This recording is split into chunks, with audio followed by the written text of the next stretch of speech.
নবীর কথা সত্য না মিথ্যা? অস্বীকার করা যাবে?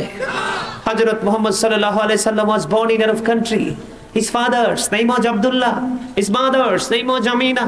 His father said died before he was born. He lost his mother in his childhood. He was very truthful. আমার নবী ছিলেন শ্রেষ্ঠ সত্যবাদী। জোরে জোরে সুবহানাল্লাহ। আমেরিকার গবেষক মাইকেল এইচ হার্ট তিনি কি বলেছেন? The 100 A ranking of the most influential person in the history. 100 জন মনীষী, 100 জন প্রভাবশালীর তালিকা করলেন, এর মধ্যে তিনি চ্যাম্পিয়ন বলে ঘোষণা দিলেন আপনার আমার নবীকে।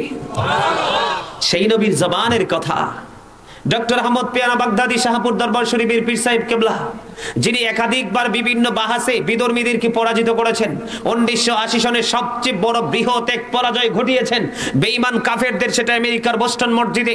বাংলাদেশ স্মল কান্ট্রি, ছোট্ট একটা দেশ, ঠিক কিনা বলেন? বাংলাদেশ থেকে ছোট্ট একটা দেশ থেকে ছোট্ট ওয়ানলি ওয়ান নবীর প্রেমিক একজন পার্সন আমেরিকাতে গেলেন। 150 জন গির্জার সুপারিনটেন্ডেন্ট ছিলেন একদিকে, কয়টা? তার মানে 150 কত? 150 গির্জার সুপারিনটেন্ডেন্ট ছিলেন একদিকে, আরেকজন ছিল যিনি যার নাম ওয়ারিদ্দিন মোহাম্মদ, যিনি 10 লক্ষ খ্রিস্টানকে মুসলমান বানিয়েছিলেন, উনি ছিলেন একদিকে। আর বাংলাদেশ থেকে গিয়েছিলেন ডক্টর আহমদ পিয়ারা বাগদাদি, তিনি সেদিন বাহাসে বিজয় ছিনিয়ে নিয়ে এসেছিলেন।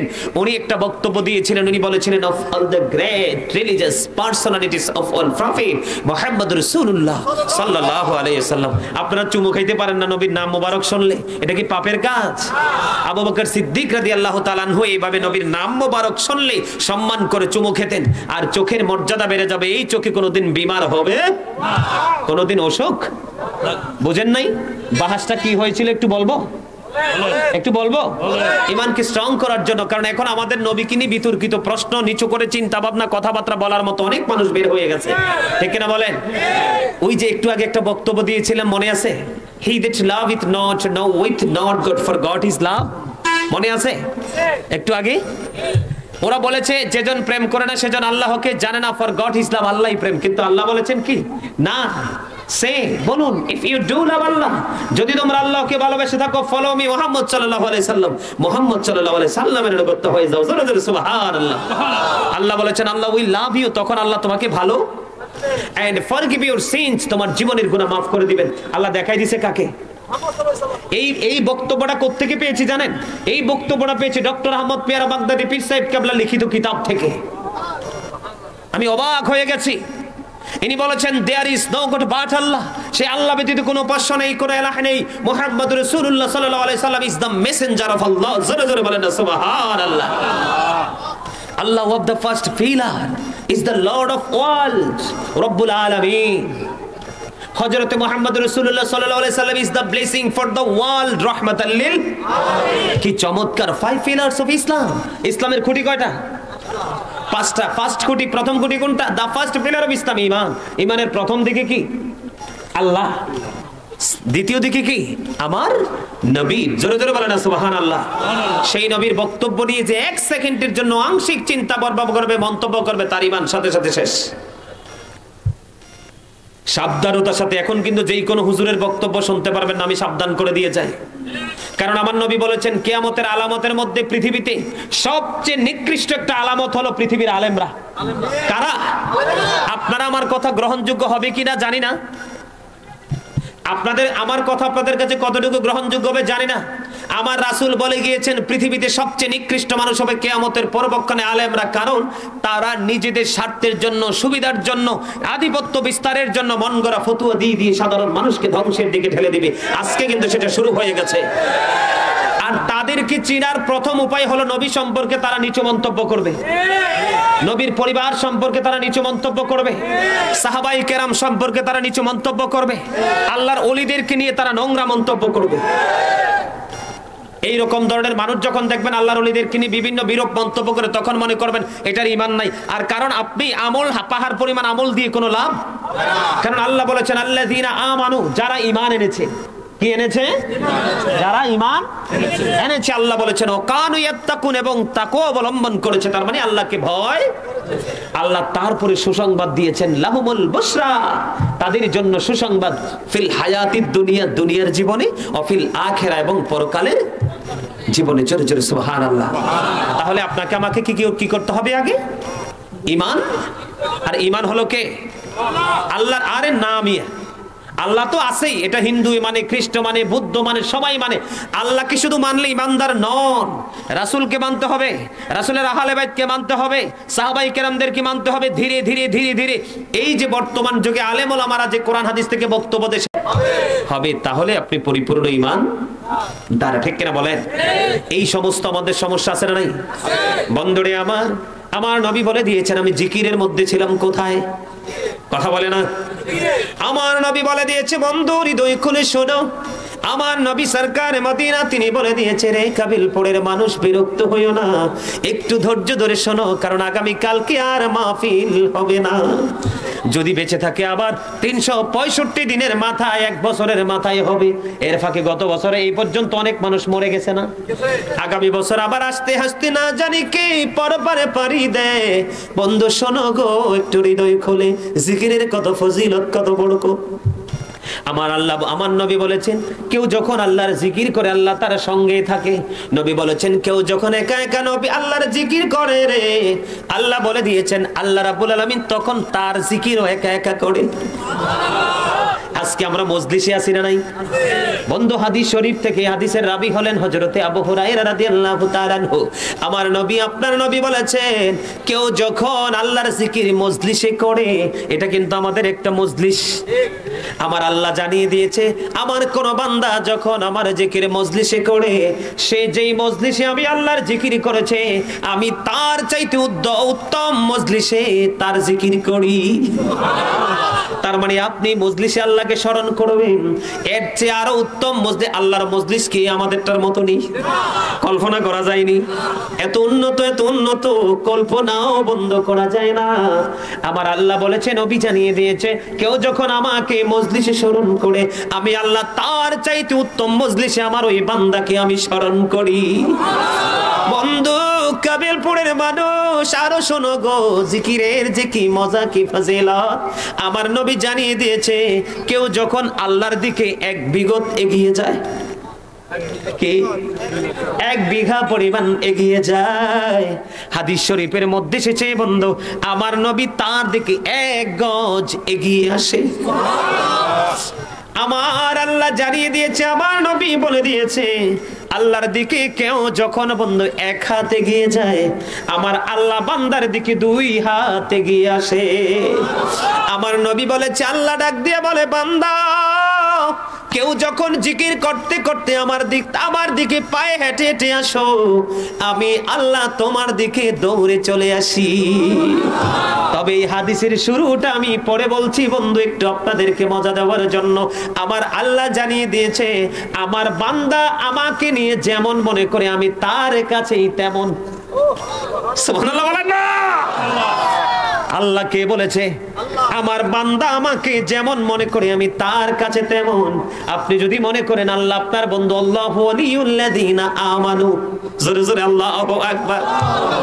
আপনি যদি মনে করেন আল্লাহ আপনার জন্য সব বরাদ্দ রেখেছে, আপনি সেটা পেয়ে যাবেন। আপনি যদি মনে করেন আপনার জন্য আল্লাহ রহিম রহমান, আপনার সাথে আল্লাহর ব্যবহার তেমনই হবে। আপনি যদি মনে করেন আল্লাহ কাহার, তাহলে আপনার জন্য আল্লাহ কঠিন হয়ে যাবে, ঠিক কিনা বলেন? আপনি যদি বলেন আল্লাহ রাজ্জাক, রিজিক দাতা, আপনার জন্য বন্ধু আল্লাহ তেমন। তার মানে আপনি আল্লাহকে নিয়ে যেমন ধারণা করবেন, যেমন চিন্তা পোষবেন, আল্লাহ আপনার জন্য তেমন। আশা করি আর বেশি বললে মনে রাখতে পারবেন না জিকির নিয়ে। এবার আমি যেটা বলতে চেয়েছিলাম, এই যে তুরস্কের দিকে বন্ধু, সিরিয়ার দিকে নজর দিলাম, কত নির্মমতা, কত নিষ্ঠুরতা। ও বন্ধু, দেখে সহ্য করা যায় না। বন্ধুরে, এরাও তো আমাদের মতো মানুষ। কথা বলেন না কেন? এরাও তো আমাদের মতো মানুষ। কি যে হাহাকার বন্ধু, তুরস্কের বাতাস, তুরস্কের আকাশ ভারী হয়ে গেছে, সিরিয়ার আকাশ বাতাস বন্ধু ভারী হয়ে গেছে। কেমন করে মাওলাকে রাজি করব, বাসা জানা নাই। কারণ বন্ধু, ওই যে বলেছি, আমি তো শুরুতেই লাগাইছি টক তেঁতুলের বীজ। কিসের বীজ? টক তেঁতুলের বীজ বড় হয়ে কিন্তু আমাকে টক তেঁতুলে দিয়েছে, এটা আমার কর্মের ফসল। ঠিক কিনা বলেন? পরীক্ষা করেতে শুধু বান্দার ঈমান, শয়তান পাঠিয়েছে মালিক সুবহান। দেখি বান্দা শয়তানের ধোঁকায় পড়িয়া, ঠিক থাকে কি যায় আমাকে ভুলিয়া। আপন কালাম বিছে পড়মিয়েছেন খোদা, আর বান্দা শয়তান থেকে থাকো জুদা। আল্লাহু আকবার বলেন না। আল্লাহকে কোনো কিছু লুকায় রাখছে? যেমন সুন্দর করে মানুষ বানাইছে, তেমন সুন্দর তাকে দুনিয়া এবং আখিরাত আমার আল্লাহ উপহার দিয়ে দিয়েছেন। ঠিক কিনা বলেন? এই উপহার গ্রহণ করতে পারেননি, সেটা আপনার বন্ধু কপাল খারাপ। কারণ আপনি পুরস্কার গ্রহণের জন্য আপনি তৎপরতা চালান নাই। যেমন আমি যদি আমাকে নিয়ে বলি, বন্ধু চাচা মিয়া, আমি যখন স্টুডেন্ট ক্লাস 6-7 পড়ি, ওই যে ডক্টর আহমদ পেয়ারা বাগদাদি পীর সাহেব কেবলা, ওনাকে দেখলাম এরকম এক কুরসির মতো সিংহাসনে বসালো। বসানোর পরে আমার টিচার থেকে ধরে সব মানুষ বন্ধু নিচে বসলো। 6-7 ছেলেটার ভাবনাটা এর কেমন হতে পারে? ছোট্ট না? তখন আমার মনের মধ্যে, মাথার মধ্যে একটা জিনিস সেদিন ঢুকেছিল, স্পষ্ট মনে আছে, আমাদের ফকিরবাজার স্কুল এন্ড কলেজ মাঠে। তখন আমি মনে মনে চিন্তা করেছিলাম, দাড়িওয়ালা, পাঞ্জাবিওয়ালা, টুপিওয়ালার দাম কি এত বেশি? কারণ স্টুডেন্টদের কাছে টিচারের চাইতে বড় তো আর কেউ নাই। আপনারা যারা স্টুডেন্ট তারা মনে মনে ভাবতে পারবে, এখনকার স্টুডেন্টরা তো ওইরকম আদবও নাই। আমাদের সময় যেমন সম্মান করতাম, আমরা টিচারদেরকে অনারেবল পার্সন হিসাবে অনার করতাম, এখনকার স্টুডেন্টদের কাছে এমন অনারেবল পার্সন মনে করে না। এই জন্য শিক্ষার পরে তারা যথাযথ কাজেও লাগতে পারে না। আমার কথা আপনার রাগ হতে পারে। এই বর্তমানে যে লক্ষ লক্ষ যুব সমাজ আমাদের দেশে বেকার নাকি কাজে লাগছে? ভাই, আপনাকে কেউ সোনার হরিণ এনে দিবে না। সোনার হরিণ পাওয়ার জন্য আপনাকে সকাল থেকে সন্ধ্যা পরিশ্রম করতে হবে। তখন এইরকম ঘাস খেত, সবুজ ঘাস খেতে বসেছিলাম। আমি আবার প্রতিযোগিতা দিয়েছিলাম সেই বছর, আমি পুরস্কারও পেয়েছিলাম, 2য় পুরস্কার। আমার বন্ধু, সেদিন আমি মনে মনে ভাবছিলাম, দাড়িওয়ালাদের দাম কি এত বেশি রে? আমার স্যারেরা পর্যন্ত ওনার পায়ের কাছে বসে আছে। আমার জীবনে কোনোদিন যদি এরকম একটা চেয়ারে বসে বসে ওয়াজ করতে পারতাম। সেদিন থেকে বন্ধু স্কুল বন্ধ করে দিলাম রে। আমার বড় ভাই বন্ধু স্কুলে ঢুকাইয়া দিয়ে মাদ্রাসায় ঢুকাইয়া দিল, আর মাদ্রাসা ঢুকাইয়া বন্ধ ওখান থেকে আজকে গোটা পৃথিবীর কাছে নন্দিত একজন গাজী সুলাইমান। এটাকে আমাকে কেউ এনে দিয়েছে না, আমি হেঁটে হেঁটে গিয়েছি। তিলে তিলে ধীরে ধীরে বন্ধু লক্ষ্যে পৌঁছেছি। এই জায়গায় আসার জন্য কত লাঞ্ছনা, কত অপমান, কত বঞ্চনা সহ্য করতে হয়েছে, কিন্তু আমার লক্ষ্য ছিল বন্ধু, স্বপ্ন যদি না দেখেন পূরণ হবে কি? ঠিক কিনা বলে? আপনি অন্তরে যদি স্বপ্নের রং যদি আপনার কলবে লাগাইতে না পারেন, তাহলে কখনোই আপনার ফিউচারকে ব্রাইটনেস করা সম্ভব না। আপনি যখন স্বপ্ন দেখবেন তখন পূরণ হওয়ার স্বপ্ন জন্ম হবে, আর স্বপ্নই দেখতে জানেন না পূরণ হবে কি? কথা বলেন না কেন? এই জন্য বলেছে বন্ধু, শুরুতে লাগাইছেন তেঁতুলের বীজ, চারা হয়ে উঠেছে তেঁতুল গাছ, বড় হয়ে ধরেছে তেঁতুল, মুখি দিয়ে দেখেন একেবারে টক। ও শেষ করে দিতাম না, আরেকটু চালাইতাম, শুনবেন? সুবহানাল্লাহ ওয়া বিহামদিল্লাহ, লা ইলাহা ইল্লাল্লাহ, সুবহানাল্লাহ ওয়া বিহামদিল্লাহ, লা ইল্লাল্লাহ, লা ইলাহা ইলাহা ইল্লাল্লাহ। নবী আমার নূরের পুতুল, জগৎ করলেন অজালা, রোজ হাসরে করবেন তিনি উম্মতের ফায়সালা। সুবহানাল্লাহ আলহামদুলিল্লাহ, লা ইলাহা ইল্লাল্লাহ, লা ইলাহা ইল্লাল্লাহ, লা ইলাহা ইল্লাল্লাহ। নামের সাথে নাম মিশাইয়া যারে আল্লাহ পাঠাইলা, নিজে আল্লাহ দুস্ত বলে তাহার প্রেমে মজিলা।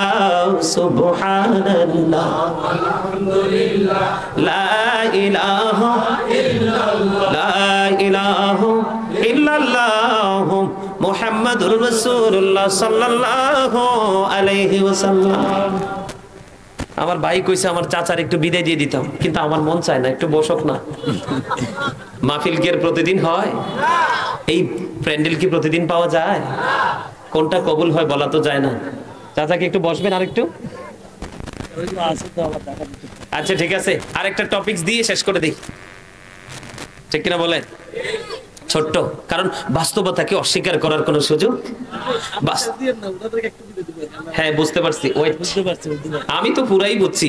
2002 থেকে এই মাঠে আছে, আমি বুঝতে না পারলে কে বুঝবো? ঠিক কিনা বলা? আমার দিকে তাকান, বাস্তবতাকে অস্বীকার করার কোনো সুযোগ। একদিন আমার নবীর দরবারে দিন সম্পর্কে টিচিং নেওয়ার জন্য এক বেদিন আসলো। এক বেদুইন এসেছে, যে আসার সময় সে নিয়ে এসেছে কি ওট। কে নিয়ে এসেছে? তো রাসূলের দরবারে যখন বসলো, কোথায়? রাসূলের দরবারে যখন সে বসলো, বসার পরে তার ওটটাকে যে ছেড়ে বসলো। তো আমার নবী যখন কথা বলতেছেন, সে একবার নবীর জবানের দিকে তাকায়, আরেকবার সে ছাড়া ওটের দিকে তাকায়। তো এই অবস্থা দেখে আমার নবী, তার এই পরিস্থিতি দেখে আমার নবী বলল, তুমি তোমার ওটটাকে বেঁধে আসো। কারণ বাস্তবতাকে নবী অস্বীকার করেন নাই। নবী বাস্তবতাকেও তুলে ধরার জন্য সিস্টেম আমাদেরকে শিখিয়ে গেছেন। আমার নবী মানি এক পৃথিবীতে সুখের এক মহাসমুদ্র, ঠিক কিনা বলেন? যেটাতে একবার ঢুকলে আর ফেরা। তো ওনারা ব্যস্ত মানুষ, ওনাদের দ্বারাও কিন্তু কি হচ্ছে? দিনের দেশের খেজমত হচ্ছে। দেশের খেজমত করাটাও এটা ইবাদত, কারণ মুমিনের প্রত্যেকটা কাজই হলো ইবাদত। মুমিনের প্রত্যেকটা কাজ কি? ইবাদত। আমি ছোট্ট একটা টপিক দিয়ে তারপর চাচাকে বিদায় দিব। শানবাগ উপজেলা